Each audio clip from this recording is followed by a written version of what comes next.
Hello everyone, कैसे हैं आप सभी। हमारा एनसीईआरटी 12th क्लास का फर्स्ट पार्ट चल रहा है, तो उसी में आज हम पढ़ेंगे दुर्ग। तो देखिए, दुर्ग जो है एक ऐसी संरचना है जिसका प्रयोग संभवतः विशिष्ट सार्वजनिक प्रयोजनों के लिए किया जाता था।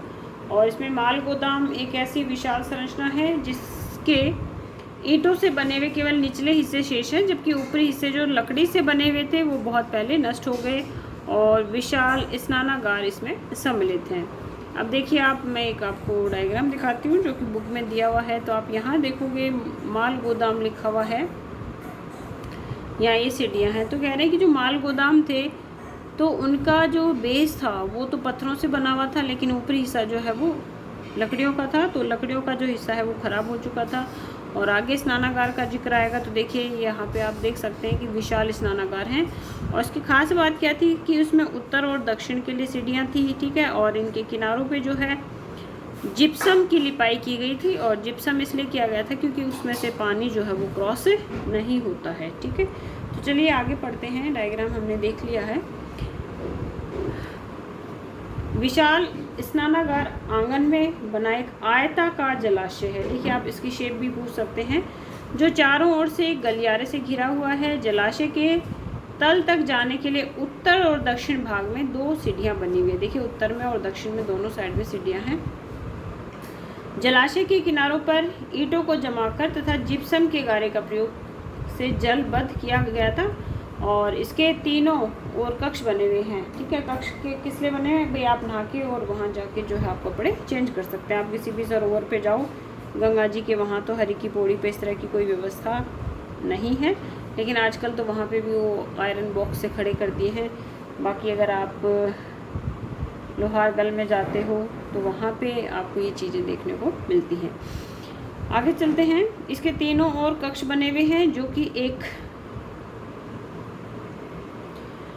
जिनमें एक में बड़ा कुआं था। जलाशय से पानी एक बड़े नाले में बह जाता था। इसके उत्तर में एक गली और गली के दूसरी ओर अपेक्षाकृत छोटी संरचना थी, जिसमें 8 स्नानागार बनाए गए थे। एक गलियारे के दोनों ओर 4-4 स्नानागार बने हैं। प्रत्येक स्नानागार से नालियां गलियारे के साथ बने हुए एक नाले से मिलती है, मतलब नहा धो के जो भी पानी निकल रहा है उसकी जाने की व्यवस्था है। इस संरचना का अनोखापन तथा दुर्ग क्षेत्र में कई विशिष्ट संरचनाओं के साथ इनके मिलने से एक बात स्पष्ट संकेत मिलता है कि इसका प्रयोग किसी प्रकार के विशेष आनुष्ठानिक स्नान के लिए किया जाता था। जैसे अपने अमावस्या पूर्णिमा को स्नान करते हैं, तो कहना चाह रहे हैं कि इस तरह की कोई व्यवस्था थी, तो उसी के लिए इतना बड़ा स्नानागार जो है वो बनाया गया था। अब देखते हैं हम इनकी शवाधान प्रकृति, ठीक है, कि भाई शवाधान जो है वो कैसे किया जाता था। तो इसमें देखो आप, पुरातत्वविद ये जानने के लिए कि क्या किसी संस्कृति विशेष में रहने वाले लोगों के बीच सामाजिक आर्थिक भिन्नताएं थी, सामान्यतः कई विधियों का प्रयोग करते हैं। इन्हीं विधियों में से एक है शवाधानों का अध्ययन, ठीक है। मिस्र के विशाल पिरामिडों में, जिनमें से कुछ हड़प्पा सभ्यता की समकालीन है। देखिए, अब कई बार आपको पता है एग्जाम में ऐसे क्वेश्चन आते हैं कि निम्नलिखित कथनों में से कौन से कथन सही हैं, तो वहाँ पे इस तरह के क्वेश्चन जो है बन सकते हैं। तो हड़प्पा के समकालीन थे मिस्र के कुछ जो पिरामिड थे वो। आगे चलते हैं। इनमें से कई पिरामिड राजकीय शवाधान थे, जहाँ बहुत बड़ी मात्रा में धन संपत्ति दफनाई गई थी, ठीक है। अगर राजा महाराजा हैं तो उनके पास जो है संपत्ति ज़्यादा दफनाई गई थी। हड़प्पा स्थलों से मिले शवाधानों में आमतौर पर मृतकों को गर्तों में दफनाया गया था, खड्डों में। और कभी कभी शवाधान गर्त की बनावट एक दूसरे से भिन्न होती थी। कुछ स्थानों पर गर्त की सतहों पर ईंटों की चिनाई की जाती थी, ठीक है।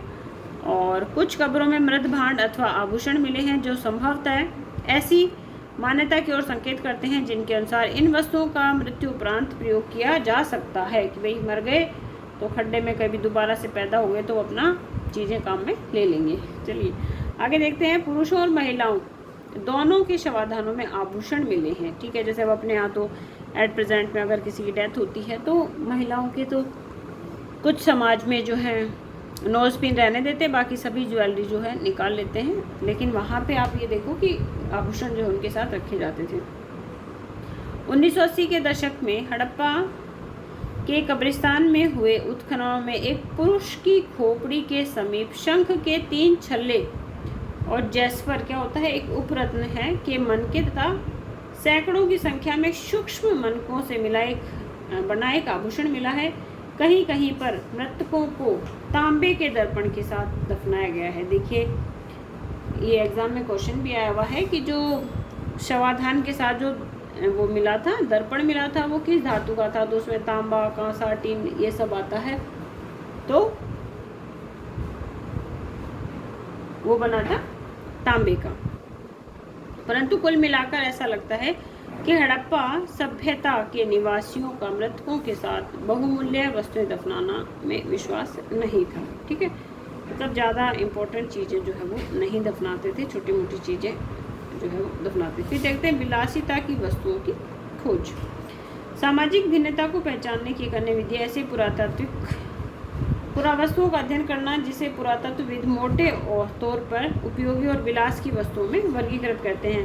पहले वर्ग में रोजमर्रा के उपयोग की वस्तुएं सम्मिलित हैं, जिनमें पत्थर अथवा मिट्टी जैसे सामान्य पदार्थों से आसानी से बनाए जा सकते हैं। इनमें चक्कियां हैं, मृत भांड है, सुइयां हैं, झावा है आदि शामिल हैं।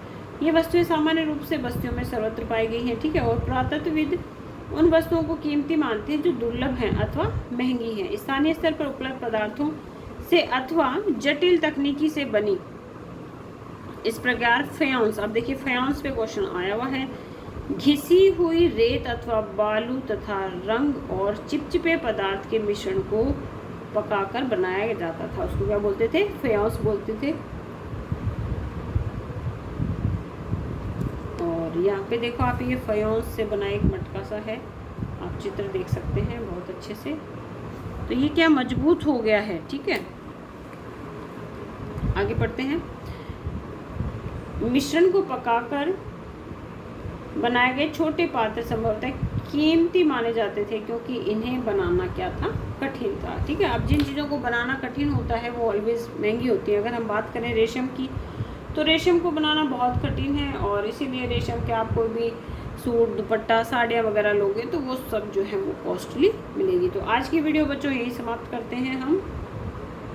ठीक है, तो अभी इसमें